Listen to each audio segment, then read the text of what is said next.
Hey y'all, if your supervision feels hard right now, it may not be a strategy problem. Now, one of the things that I've been reflecting on lately is how much of our field is focused on doing more strategies, more data, more precision, more programs. And all of these things, they really do matter, but there's something that I don't think we talk about enough. And that's how we show up while we're doing all of these things. So, I was sitting here the other day reading an article on compassion being described as the eighth dimension of ABA. And I'll be honest, it really stopped me because, well, not because it was a brand new information, but because it put into words something that I think many of us feel in practice, but don't always explicitly talk about.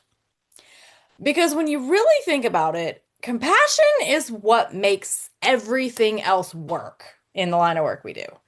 You can have the best intervention plan, the most well-written programs, perfect data collection, but if the person implementing it is pushing too hard or missing the relationship or moving too fast for the learner, that's when we start to see resistance, escalation, or burnout on both sides. Now, I see this a lot in supervision, and RBT is trying to do everything right, running all the programs, keeping up with all the expectations, but the session starts to feel hard. The learner is engaging in more challenging behaviors, the RBT feels overwhelmed, and the instinct is often to do more, add more prompting, increase expectations. But sometimes the most effective thing that we can do in that moment is actually take a step back. Slow things down, focus on pairing, rebuild connection, because that's where learning actually becomes possible again.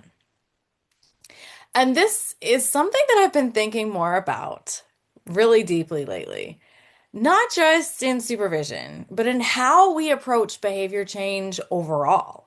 Because when we zoom out, the idea of compassion and connection and understanding the person in front of us, it's not separate from behavior change. It is behavior change. Compassion isn't soft, it's strategic.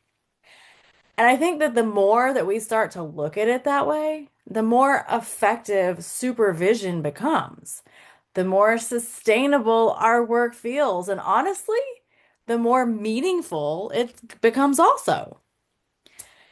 I'm going to start sharing more about what this looks like in real supervision and in practice. So, if this is something that you're interested in, make sure that you're following along. And I'd love to hear from you too. What does compassion look like in your supervision right now?